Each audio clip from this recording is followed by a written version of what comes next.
আচ্ছা, একটা অপরাধের জন্য কোন আদালত ঠিক কতখানি শাস্তি দিতে পারে? আমাদের দেশের বিচার ব্যবস্থায় এই ক্ষমতার বণ্টনটা কিন্তু খুবই পরিষ্কার।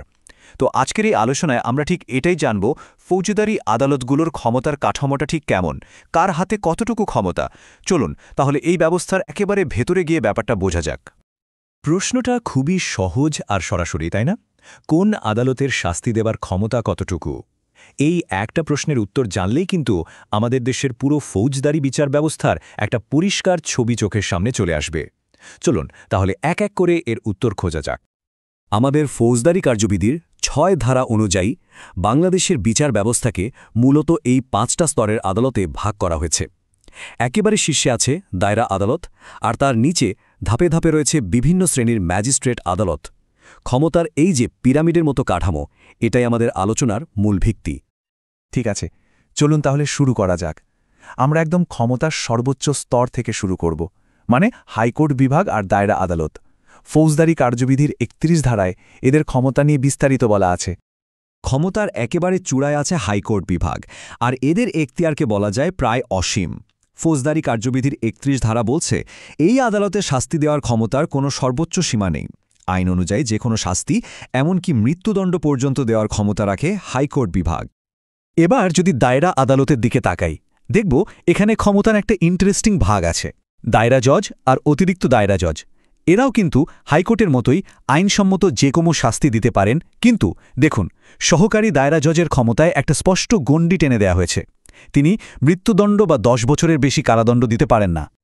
এখানে একটা খুবই গুরুত্বপূর্ণ ব্যাপার আছে। দায়রা জজ মৃত্যুদণ্ড ঘোষণা করতে পারলেও সেই দণ্ড কার্যকর করার আগে হাইকোর্ট বিভাগের অনুমোদন বা কনফার্মেশন লাগবেই। এটা আসলে বিচার ব্যবস্থায় একটা ভারসাম্য রাখার জন্য চমৎকার একটা বিধান। বেশ, এবার তাহলে একটু নিচের স্তরে আসা যাক, মানে ম্যাজিস্ট্রেট আদালতে। এগুলোকে বলা যায় আমাদের বিচার ব্যবস্থার আসল ওয়ার্কহোর্স, কারণ দেশের বেশিরভাগ মামলাই কিন্তু এই আদালতগুলোতে নিষ্পত্তি হয়। আর ফৌজদারি কার্যবিধির ৩২ ধারা এদের ক্ষমতার সীমাটা ঠিক করে দিয়েছে। এখানে ক্ষমতা স্তরগুলো একদম পরিষ্কার। মেট্রোপলিটন আর প্রথম শ্রেণীর ম্যাজিস্ট্রেট সর্বোচ্চ ৫ বছরের কারাদণ্ড আর ১০,০০০ টাকা জরিমানা করতে পারেন। দ্বিতীয় শ্রেণীর ম্যাজিস্ট্রেটের জন্য সেই সীমাটা কমে গিয়ে দাঁড়াচ্ছে ৩ বছরের কারাদণ্ড আর ৫,০০০ টাকা জরিমানা। আর সবশেষে তৃতীয় শ্রেণীর ম্যাজিস্ট্রেট সর্বোচ্চ ২ বছর জেল আর ২,০০০ টাকা জরিমানা করতে পারেন। তাহলে মনে রাখার সুবিধার জন্য প্রথম শ্রেণীর ম্যাজিস্ট্রেটের সর্বোচ্চ ক্ষমতা হল ৫ বছর। দ্বিতীয় শ্রেণীর জন্য সেটা কমে হচ্ছে ৩ বছর। আর তৃতীয় শ্রেণীর জন্য সর্বোচ্চ ২ বছর। এখন একটা প্রশ্ন আসতেই পারে, যদি কোনো ব্যক্তি একই বিচারে একাধিক অপরাধের জন্য দোষী সাব্যস্ত হয়, তখন কি হবে? আইন কিন্তু এই ধরনের জটিল পরিস্থিতির জন্যও খুব পরিষ্কার নিয়মকানুন রেখেছে। এই বিষয়টাকে বলা হয় ক্রমিক বা কনসেকিউটিভ সেন্টেন্স, যা ফৌজদারি কার্যবিধির ৩৫ ধারায় বলা আছে। এর সহজ মানে হল, একটা শাস্তি শেষ হবার পর আরেকটা শুরু হবে। এটা কিন্তু আদালতের হাতে একটা বেশ শক্তিশালী টুল। তবে এই ক্ষমতার উপরও স্পষ্ট সীমাবদ্ধতা আছে। ৩৫-এর ২ ধারা বলছে, এই ক্রমিক দণ্ডাদেশের মোট মেয়াদ কোনোভাবেই ১৪ বছরের বেশি হতে পারবে না। আর ম্যাজিস্ট্রেটের ক্ষেত্রে মোট শাস্তি তার স্বাভাবিক ক্ষমতার দ্বিগুণের বেশি হবে না। মানে একজন প্রথম শ্রেণীর ম্যাজিস্ট্রেট সর্বোচ্চ ৫+৫ মোট ১০ বছরের ক্রমিক দণ্ডাদেশ দিতে পারবেন। কিন্তু কেউ যদি জরিমানা দিতে না পারে, তখন কি হবে? ৩৩ ধারায় এর উত্তর দিচ্ছে, জরিমানা না দিলে যে অতিরিক্ত কারাদণ্ড দেওয়া হয়, সেটার মেয়াদ মূল অপরাধের জন্য দেওয়া সর্বোচ্চ কারাদণ্ডের ১/৪ বেশি হতে পারবে না।